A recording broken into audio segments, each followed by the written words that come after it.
This is the problem that the banks have got. Right. They have unrealised losses of $1.7 trillion at the end of last year. That's nearly equal to banks' total equity of $2.1 trillion.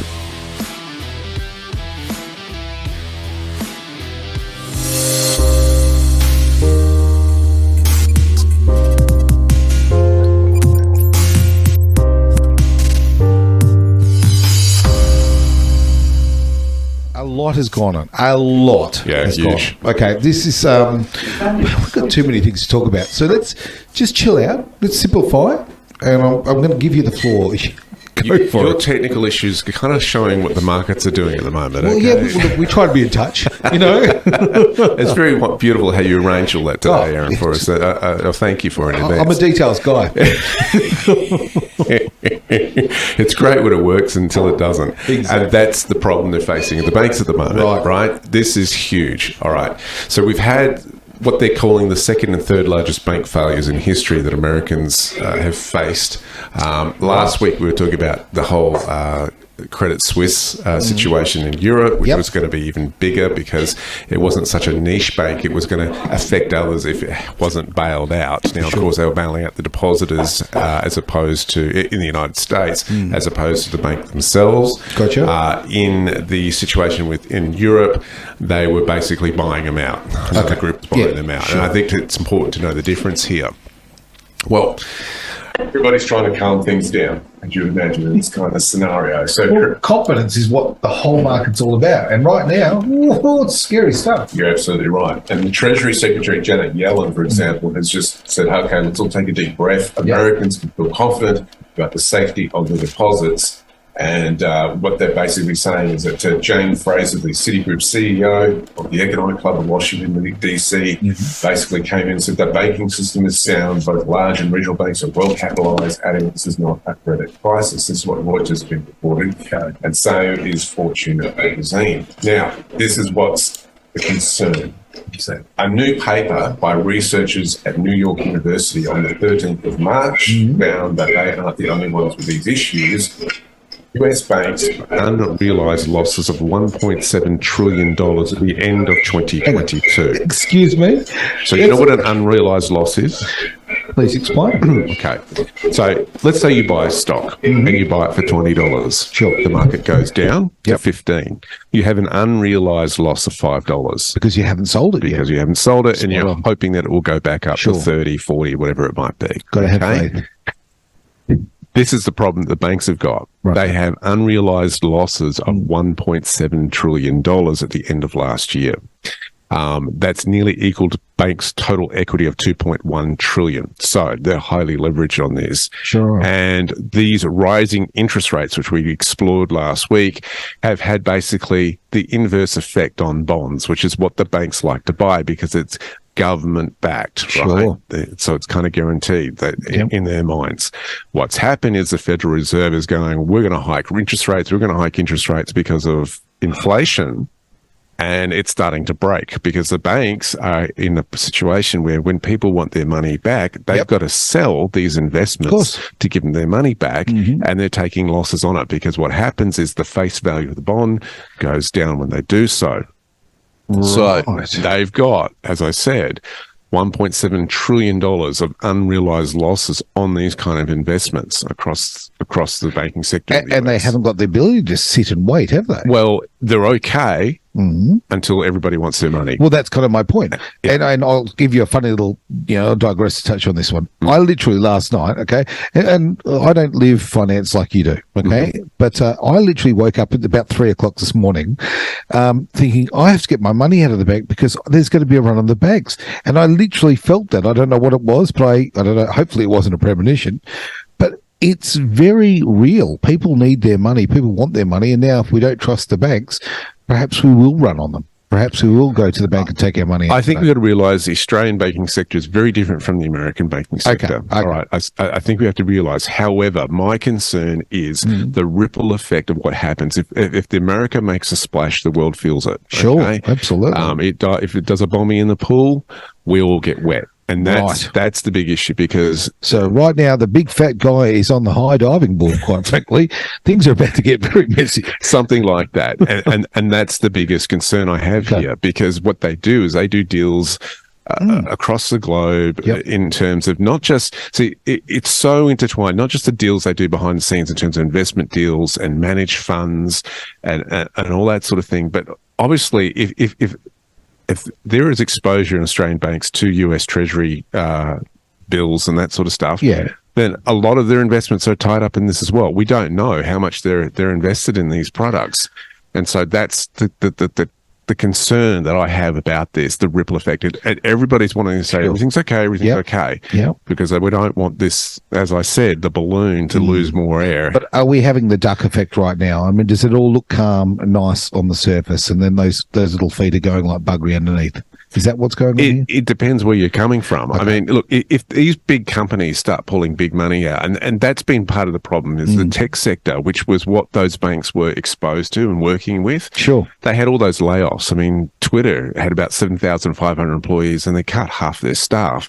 They got to pay severance wages out and pay them all out in 3 months' worth. So they're going, hey, we need you to do this sort of thing. We need you to liquidate and give us our money. Sure.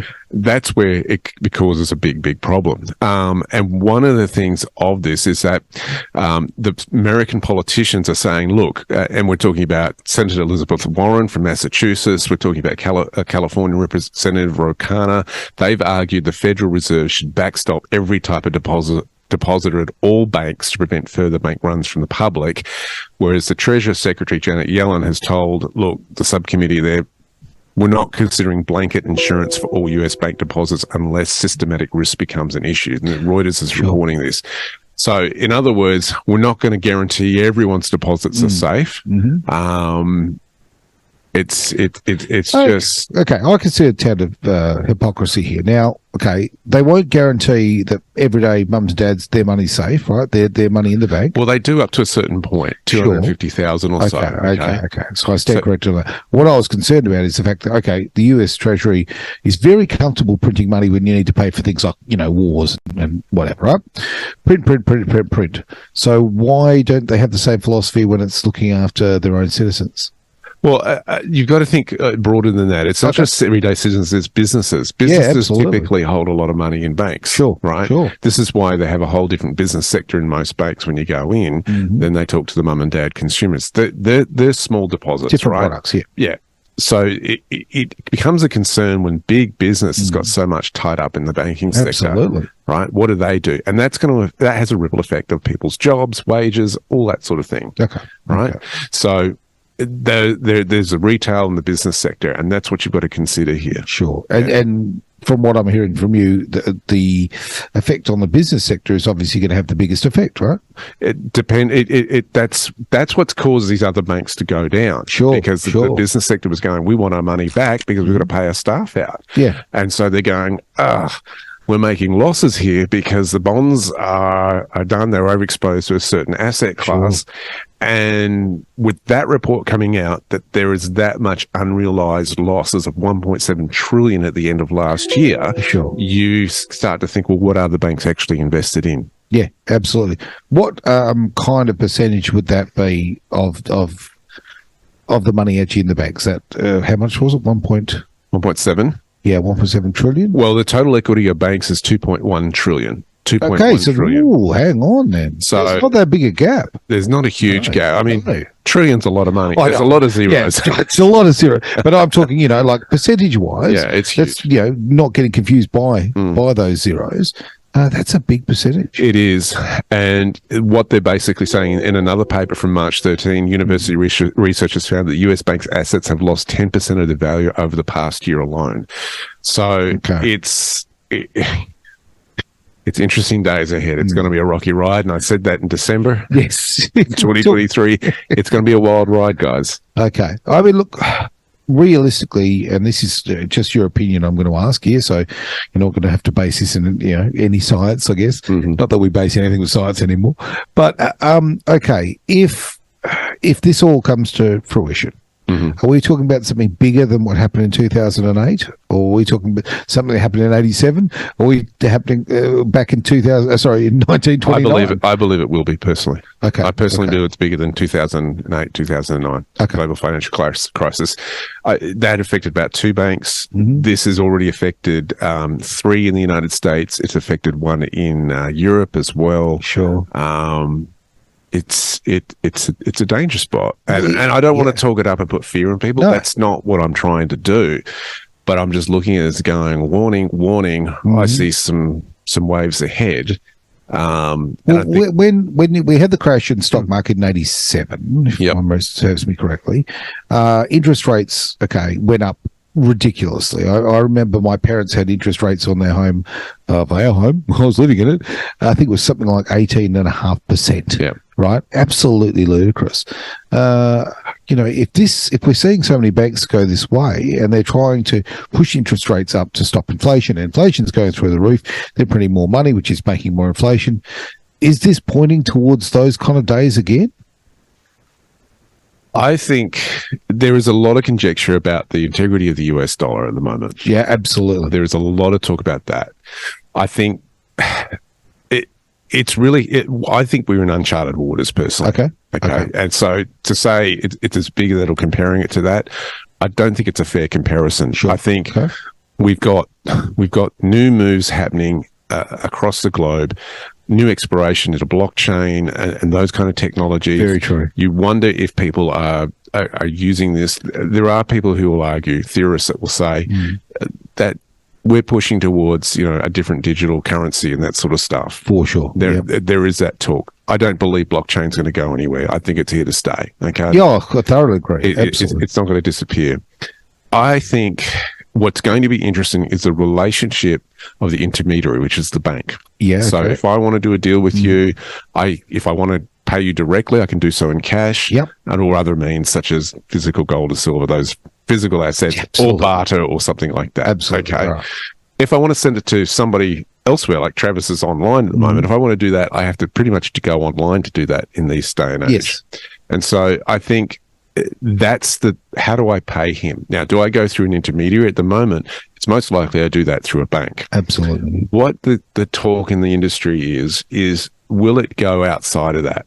So I can pay him directly through the blockchain to pay him for goods or services that he or she may deliver. Sure. Without the intermediary of a bank. Now, that's the space I'm watching at the moment and going, how's this going to play out? I don't think we'll get rid of banks. No. I don't Be think nice to. I don't think we're going to go away. I think there is that, but there is those kind of thinkings going on. What's going to be the role of the bank in the next 5 to 10 years? I'm seeing the absolutely just the growth of crypto, and the fact that people exchanging in that space as, the writing on the wall for the banks to a big degree. I really do. I think so many people are taking their money out of those traditional systems, out of the old fiat system, and getting it that way. And therefore, being able to trade directly without the middleman. I think this is it. There's a lot of doom and gloom, but there's actually a great deal of positivity there. It's interesting you say that, because CNBC published an article about Bitcoin blowing up Africa's $86 billion banking system. Okay. What you've got to realize is that in Africa, there are a lot of people who don't have bank accounts. Yep. And there's been a push by the central banks to try to get them on the system, right? Of course. Because that's profitable for them to do that. Whether those countries all have the technology to do so is another issue.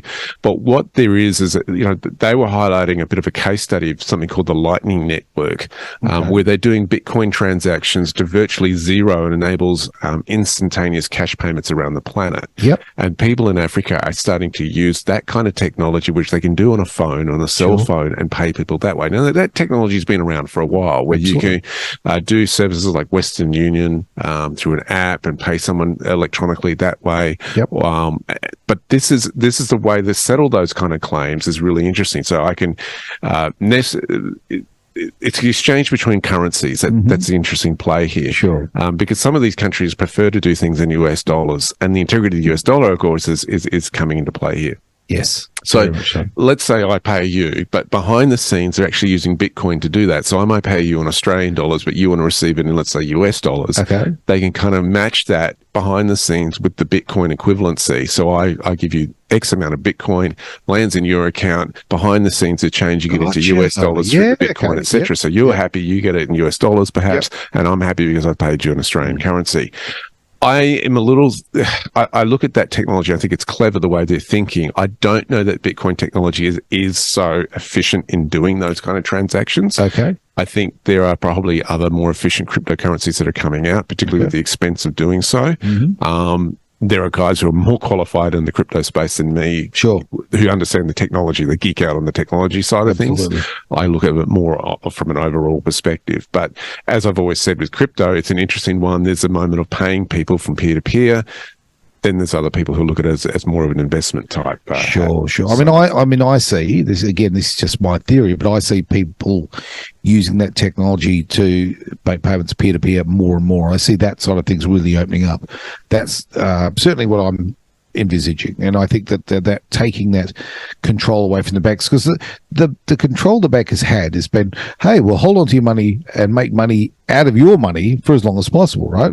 Remember how long it used to back in the day, take to clear a check. Well, technology is making that time get smaller and smaller and smaller, and therefore they're losing financial opportunities to make money on your money. So, yeah, I see that as a Africa, it's expensive and complicated moving money around. Okay. And that's the big thing. That's the big challenge. So what they've been trying to do is how do we make this more accessible for people in remote and rural areas? Yep. And digital bankings are limited in those areas. And you put in those things like hyperinflation, government corruption, capital controls, trapping domestic cash in banks. We've seen that. This is why they're looking for other solutions. Other people look at that as an opportunity. If that's a difficulty in there. I mean, I've been talking to, I can't go into detail on it, but of a situation in particular, Africa, whereby they have to be very careful of those kind of monies because the government's so corrupt in this particular country. Gotcha. Right. Yeah, So for investors, one of the things they do is they can't necessarily move it through that jurisdiction. Right. But it has a beneficial effect for that country. Okay. And so they really have to think from an investment level, they're thinking at another level. How do we mitigate the risk of corrupt politicians wanting to dabble with it and touch it and get their share of this pie, or takes that share of that pie? Yep. Protect the investors who are doing this, but it also can benefit the people that we're trying to benefit through in these kind of business deals. These are interesting. It makes it more complex. Yeah. I mean, look, I see a lot of people seeing a problem, and look, solving a problem is a business opportunity, right? Absolutely. And those who are seeing this drama, whether it be in Africa or any other country in the world, who can jump on that, make a success of it, I think it's a very positive thing, quite frankly. Aaron, I want to turn our attention. I want to move to the next step of what's going on around the globe with the US dollar. And I know some people are probably thinking, how does this relate to me? I'm going to bring it to that. Yeah. And then I want to talk about, at the end of the show, a little bit of housing and stuff that's going on as well as far as Australia is concerned. Okay.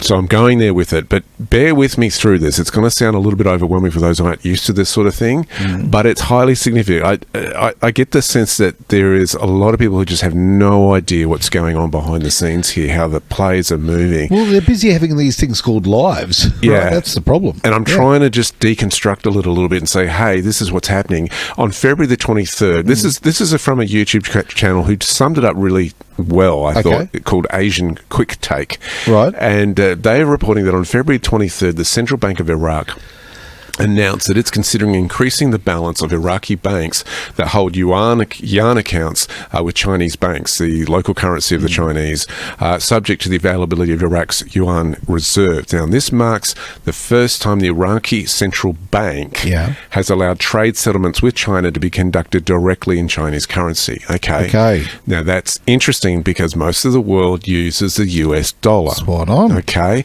And then from the 22nd of February showed that Eurozone countries are planning to create crude oil futures contracts priced in euros, not US dollars. The US has always had the corner on the petrodollar. So all deals have done in oil around the world have had to be done in US dollars. That's why we've had all of these wars to protect that oil. It's important stuff. Gaddafi. Yep. Iraq. Yep. And Libya with Well, that was Gaddafi. Sorry, Hussein, I'm talking about in Iraq. Sorry, I'm getting my countries mixed up. Oh, look, there've been so many. I mean, look, America's been very busy. It's had to liberate a lot of oil over the years, right? And everything, you look, honestly, every time there's, I didn't understand why. They're trying to sell this fake dream that they're out there trying to promote democracy. No, you try to control the petrodollar. Really simple. What you got to realise here, and most folks don't. Why is that such a big thing? That US dollars are doing oil deals, because that means your currency is more in demand, which means it's more wanted around the world. Absolutely. And that, when you have a currency that's in demand, then it brings it more value, and it gives it more. Gives it more domination around the globe. Sure. And they benefit from that when people want their currency. Interesting, the European Central Bank plans to launch a direct oil trade in euros, replacing the petrodollar and bypassing dollar settlement of oil. Okay. So the euro's moving towards that, the European Central Bank. Further, when you couple that, Germany, France, and 19 other Eurozone countries have already established a common payment instrument system with the UK called Instex, which will allow several European countries to trade directly with Iran and bypass the dollar-dominated SWIFT system. Okay. So in other words, instead of having the SWIFT system, which basically uses US dollars around the globe, that's how countries move money. So when they put sanctions on Russia recently, it was like, right, we're not going to move money through the SWIFT system. Now this system called Instex is there, and that then now moves things more into the European phase, where they can do deals between each other using that system. Right. Because we're talking millions and millions and billions of dollars these countries do together. So you've got to have a way that's efficient to move that money around. No doubt. Additionally, a lot of developed countries are exploring cryptocurrency systems that can be used to directly settle oil from countries such as Iran. And the world is moving towards non-dollar currencies for oil trade and commerce. Iraq and other oil-producing countries will need to adapt these changes to remain competitive in the global market. And the third part of this is really interesting. A lot of countries are dumping US treasuries, which is the bonds. It's related to the bonds, right? So the IOU tickets. Yep. What's been interesting, China typically has done this quite cleverly, is they've sold tons of stuff to the United States as an export nation. Yes. And they've used those profits to then buy bonds. In other words, IOUs from the US government. They, at one point, were owing, had a control of 1/3 of bonds. Really? Of the United States. So they've got the US there saying, you have to guarantee these bonds that you've promised to back. Now a lot of countries are starting to sell those treasuries. Okay, so we've got them. The big sellers, Japan, France, and Israel. Japan was one of the largest holder of US debt, sold $224.5 billion in 2022 of US treasuries. Okay. France sold a cumulative net total of $53.5 billion since June last year, and Israel sold a net total of $21.3 billion of US debt in 2022. So these countries are offloading these bonds as well, which is interesting when you compare what I said in the start of the show of the banks holding bonds on their books. And you can see why these countries would drop them, because the interest rates are going up. Let's get rid of them because they're going lower in value. So you can see that then creates issues in terms of, well, who wants them now? Do you want to hold on to these things or not? Okay, and who does want them? Well, again, it affects the integrity of the US dollar and the belief that it is a strong currency. And that's the whole issue. And so you can see these shake-ups going globally, and you can see this affects economies, these flow-on effects. This is, the US Treasury has been one of the most liquid investments in the world because of the trillions of dollars that go through that, along with Forex as well. So those, $4 trillion is done a day on the Forex markets. Okay. So you can see how much is going on with the currencies and the turnover of these things. The engine room of the world economy. Most Forex is paired to the US dollar. Right. Okay. So it'll be interesting to see how those other currencies relate to the US dollar with all this going on. Okay, with the rise, and I say that with inverted commas, of the euro, of the euro, full stop, is being used as a currency for Europe. Obviously, you've got the issues with the UK pulling out of that with Brexit. Were they trying to make that a viable alternative to effectively trade up against the US dollar? And that's, I don't know, has that brought up inadequacies in both. Europe has struggled in terms of its GPD. Yes. And it's been complicated, the whole merging of nations' wealth together. Yep. We saw that particularly when Greece was really needing to be bailed out, and you've got strong nations like Germany going, well, why are we being pulled down in this situation? Yeah. Britain then leaving, which was very expensive for Britain to do. Yep. They were getting penalised big time to do so, the longer they stayed in. But you also see this attempt to secure borders within that, because they're having to let anybody in who belong to the European Union. Yes. Right?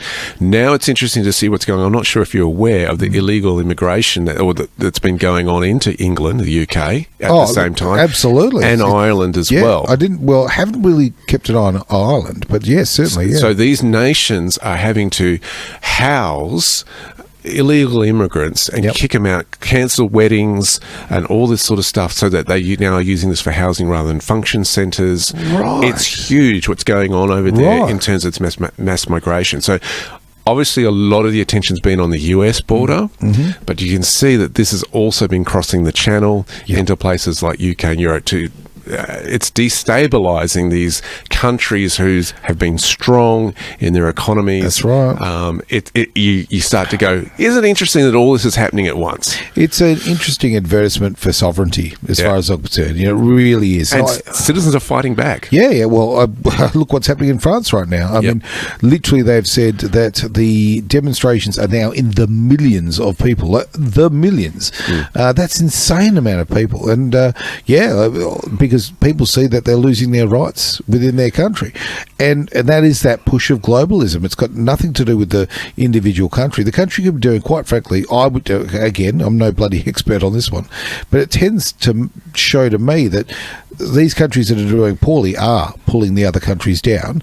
And if I was a strong nation, there's no way I'd want to be part of this, because I just see so much damage being done to my sovereignty and to the futures of my people. We have to also recognise that human trafficking is a really profitable industry on the criminal side, and it's terrible to do that, but we have to recognise this is why it's done. Because it's a lucrative billion-dollar industry for these criminals who do that, who take advantage of people in extreme poverty. And this is what this cartel have done, is just moving people from here, promising them a better life, will save your families, and taking total advantage of them. Sure. You can see that as they line up on the French border trying to cross the channel. That was going on some months ago. You can see that in terms of the millions that have been pouring into the United States, and now the Irish are being affected by that as well. And well, even if you look at Albania and the Ukraine, right? Okay, the absolutely disgusting market of human beings through there, right? Now, we've all known about the Ukraine for such a long time being very much a central part of people smuggling, right? Okay, from that industry, and somehow now it just seems to be just purely money laundering, right? I mean, everything comes back to money. Sad but true, right? It comes down to guilt. Guilt. Well, greed's really driving it. Well, I was about to go back to the old Wall Street movie there. Greed, for want of a better word, is good, right? That is what's driving it, and I don't know, pushing us all into this, one government and all kind of carry on. It just seems to be there's a very small amount of people who are winning out of this. Well, this is what I love, the pushback. We saw the pushback happening at the end of last year in Brazil, who were talking about elections that were corrupt. These people were like, there's no way we put this person who has a criminal record into power. And, you're seeing what's been going on, the tussle in the United States between the Democrat administration and the Republicans in the last elections that were going on there, and the claims of voter fraud and all this sort of stuff going on, which haven't gone away. No. I find it interesting that there's so much focus on trying to remove power from Donald Trump. Right, and he's not even he's not recognised as the president right now. And yet they're still trying to do that, and it says to me of desperation, because you have to go and ask the question, well, why are they doing that? That's right. Why? That's right. Because why he must be a threat? Why is he such a threat? He was the great disruptor. Simple as that, right? I don't think. But they're still doing it, Aaron. Yeah, absolutely. And that's my point. Yes, he must still be a threat for them to still be pushing so hard about Thoroughly agree. When people are paying a non-disclosure agreement with somebody to make them go away, a bit of hush money, which is just a way of let's be honest, it's a part of everyday business, right? When they're trying to turn that into a criminal offence, which is just ludicrous. We're talking years and years ago. It just shows the desperation. You're right. I think the Democratic Party in the US has had far too much power for far too long, and we're talking about the industrial complex, the military side of things, the money there. It all comes down to controlling your money, and we've seen all of these wars take place all about controlling money. It's oil money. Well, I think it's desperation as well, because if they don't, if someone is, and look, let's use a hypothetical here, right? Let's say I'm a bad drug lord, okay? Hypothetically. You don't look that type, but hey, can't judge a book. Right, and there's someone who's a threat to reveal and expose me for what I'm doing. Yep. It's a matter of life and death for me. Of course it is. Right? Yep. And the more evil I've done, the more they've got on me, the more of a threat they are to me. Spot on. Right? Yep. So the more I'm going to push hard to remove that truth teller. For sure. Right? How much desperation is in there? I just go, something doesn't smell right. Something's not sitting right here. I've never seen a time in history where I've seen politics so openly manipulated. I'm sure it's been happening for a very long time, but to see elections are just being fiddled like you can't believe. I mean, even here in Australia, the Victorian election was fiddled like you can't believe. For people who actually voted for a party that was anti-Dan Andrews were actually giving votes to Dan Andrews, right? Like, that shows the complete contempt that these oligarchy sort of people, oligarchs like to throw on the everyday citizen. It's disgraceful. What question? The big flag for me on that was how many people had left Victoria. Oh, prior to that election, Well, 30,000 or so. Yeah. If you lose that many people in your state, you've got to be asking yourself, what have I done wrong? Yep. Oh, no, not if you're a complete narc, you don't. But we're seeing it. My point was with Victoria is we're just seeing this across the world, right? Mm-hmm. And we used to go when we see it in a third world country, or we see what's going on in Cuba and Venezuela or whatever. Like, and you kind of you don't turn a blind eye to it, but it's out of your vision, right? It's out of your realm, so you don't care about it as much. But when you're seeing it now, I'm seeing it right. I mean, you look at the revolving door of prime ministers for the UK over the last couple of years, right? Yeah. It's embarrassing. It has never been so transparent, the marriage of politics and money in my lifetime, ever.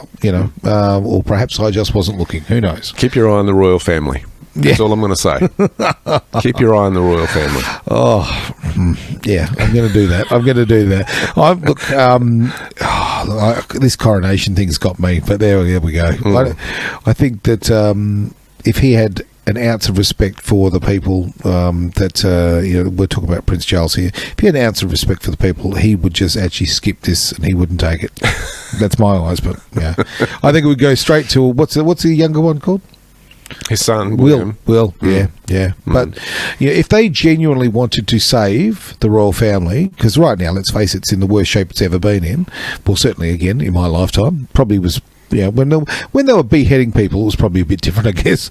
But okay, certainly in the modern history, they've never been in such bad, ugly shape, right? We just lost the Queen, all of that. Okay, for God's sake, hire some PR people, right? Okay, you get rid of the rubbish and move forward. But his coronation's due in May. I reckon it's going to be really interesting leading up to this April, May. I agree, and I really agree. And I love the fact that you're saying something without saying something. I really enjoy that because I'm doing the exact same thing. Oh dear, it's tricky to do that in radio. It really is. Can you on radio? Can you read my facial expressions?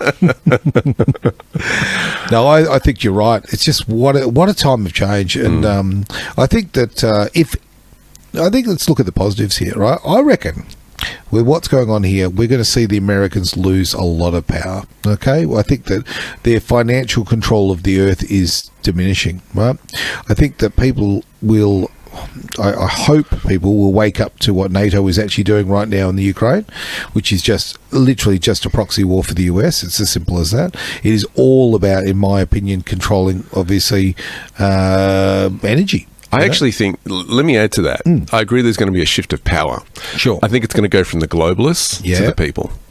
I so hope you're right. And that's what I'm observing. Okay. I think a lot of the establishments that we have seen, they've grown up and think that's natural, that's normal, are getting shaken to the core right now. Oh, look, tell you right now, I would be, if I was one of these little, people that, I won't even say the 1%ers, because it's way smaller than that, but if I was one of these elitists, I would be running up and down the streets in a big zigzag motion, because I'll tell you right now, I'd feel like a target. Yeah, and this is something I've wanted to say for a while, but you can't say it on social media, that's for sure. You can't say that because, of course, it's you're saying that you're promoting violence. I'm not promoting violence. I want to make this very, very clear. But I'll tell you right now, I am bloody surprised that some people haven't gone to that. I'm very surprised. Well, I think we are seeing that. I mean, I'm looking at some of the footage that's coming through at these demonstrations across the globe on many, many scales. Yes. Now look at what's happening in France or Paris right now. Absolutely. I was looking at what happened in New Zealand with the that was disgusting. The protests that were going there on the weekend, and I think people are pushing back for their rights. They're fighting for the very thing that before they lose everything, and that's the right to have a say to the public servants who are there to serve them in democracy. Yeah. And you've got to remember that a public servant is there to serve you, not the other way around. Absolutely. They have been attempting a long time to have a government that rules over the people. No, that pushback is happening. And what's worse is have bodies of organisations that have no jurisdiction power over their nation to dictate how it should be run, and never been elected, never been nominated by anyone to dictate that to people. And people are finally starting to wake up to that and push back and go, no, it's not on. Well, you look at, The Voice, this lovely thing that's being promoted by the Australian Labor Party is this Great Reconciliation Act, right? No, it's not. Absolutely not. It is a change of the Constitution to take away more powers and to literally give more power to the United Nations and offshore, greater powers. And I invert those commas again. That's what it is. And anybody who wants to open their eyes, that's what it is. I have every possible moment of time that I will offer people to genuinely reconcile, to fix problems that we have in this country with First Nations, with Aboriginal people, and Torres Strait Islanders, obviously, right? I would love to fix that horrible gap that's there. I would like to fix it from a social point of view, a financial point of view, or whatever. All of that can be fixed. We won't fix it by basically giving away our rights. As simple as that. I think the interesting part on that issue is that it's a hot topic, right? That is absolutely emotionally loaded. Spot on. With the racist word, right? Thank you. Okay. And we need to separate our emotions on racism. I think most people agree that racism isn't right. Yeah. But we have to look at this from a political governance perspective and go, okay, let's think about this rationally. Let's remove the emotions. This is what they do in a law firm. Yeah. Right? This is what they taught me. You have to remove the emotions from the situation, go, what are the facts? Yes. Now, is this giving the power to a body or small minority that can stop the governance of this nation and not really serve its people who have the right to elect it and put it into power? Yes. That's what you've got to ask. Is this a Trojan horse? It is a Trojan horse. Now, there's no doubt. No doubt. And the problem is, if you question that, you are automatically labelled by many sectors of society as racist for doing so. Sure. That is not a helpful thing, because everybody who questioned the whole narrative on vaccines and all this sort of stuff was labelled a conspiracy theorist. Right. And it's like, no, they're not conspiracy theorists. A lot of them have taken injections before. A lot of them had been vaccinated before. Yep. They just don't trust this one. Absolutely. And they should have the right to question what is going into their body. And look at the facts that have come out recently on that front. Literally, one third of the earth has not had one single one of those injections. 1/3. That's not a minority. Okay, I'm sorry. That's a big chunk of people. But again, the propaganda was pushed that this was 1% of the population, this tiny, and these horrible people that basically want to kill grandma, right?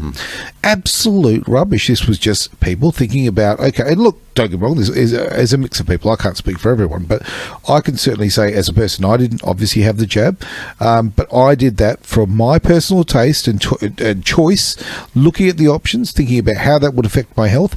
It was the right choice for me to A, have that choice, okay, and for my body B, right? Simple as that. And we're seeing this gross overreach of power right across the board.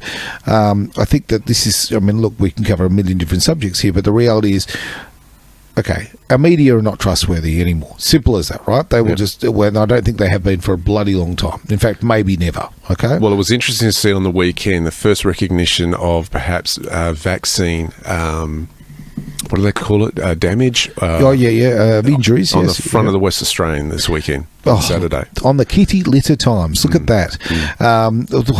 That's interesting. That means Stokesy and McGowan aren't holding hands and singing Kumbaya at the moment. That's, you can literally watch their relationship on the front page of the West Australian of the Kitty Litter Times.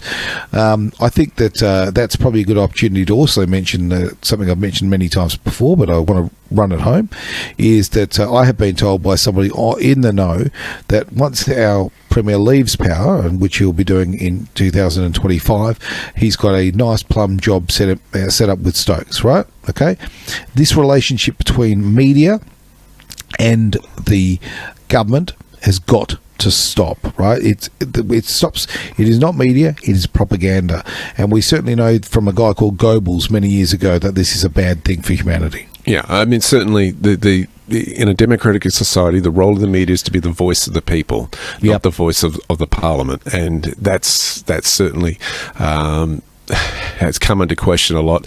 I think Elon Musk summed it up well when he tweeted recently, we're running out of conspiracy theories. Yes, absolutely. Are we? Well, because 6 months later, it's fact, right? Simple as that. And I'm a cynical person, and on both sides, because when I hear conspiracy theories, I want to go, okay, you know what? I'm not going to naturally believe that. I want to do some research myself and check it out. Yeah. But when you do, you kind of go, I don't know. And when we see right across the board through, okay, this manipulation is happening through politics, through media, through financial. Financially, right now we are being controlled financially. It's as simple as that. And we're seeing the manipulation of the markets through so many different possible avenues. I love the fact, and this is someone who doesn't know much about crypto, doesn't know much about the higher levels of finance, certainly learning, but I love the fact that so many people are stepping out of the traditional systems. I love the fact that people are looking elsewhere. Okay, life is better with options. Absolutely. And I think people are starting to become more educated as to who's in control of my money, who's in control of my wealth, and what do I really want to do with my life. Again, I come back to life purpose. What is it that you're really meant to be doing? Because I for years, sitting in those law, accounting, financial planning firms, saw people hating their jobs. And I don't get that. This is a horrible way to waste your life. It's so short. I'm looking at my child, my eldest, he's 11 years old now. I'm going, we just brought you home from hospital just last week. What's going on? It's too short to muck around. It is too short. And I had a moment like that. Funny enough, I was at a friend's wedding on Friday, rather. Okay. And anyway, her son, I'm talking to her son, he is just about to turn 17 years old. I've seen this kid, growing up, right? He is literally only a few hours difference in age to my beautiful daughter Ella. Okay, my beautiful daughter Ella I haven't seen in better part of 7 years. Okay, due to people controlling the narrative for money. Right, that's really what it comes down to. And I looked at him, and I've had the pleasure of watching him grow, and I've had the pain of watching him grow, because I can't even watch my own children grow. Time and love are things that we get one shot at it. Okay, you can't buy it. Okay, you simply can't buy it. And love is the most important thing in the world. And if you are not doing what you love, spending your time with the people you love, then quite frankly, you're wasting your life. That's my thoughts on Cherish it. There's more to life than just money, guys. Now, I'm going to finish the show, but what I want to do is throw very quickly to you, is there any closing sort of comments you'd like to make? I know that we've had a few other subjects and we're kind of running out of time. Let's go with that, mate. I think I think, again, and I keep coming back to it, but it's so true. What's your life purpose? Yes. Really come back to that and ask yourself, what do I value? Use the whole COVID experience as a wake-up call. I think people are getting a bit lax now that, things in terms of restrictions, stuff like that. First of all, value your family and loved ones. They're so precious. Secondly, value, and not in any particular order, okay? Okay. Just coming as they come to mind. You will not be judged on this, yes.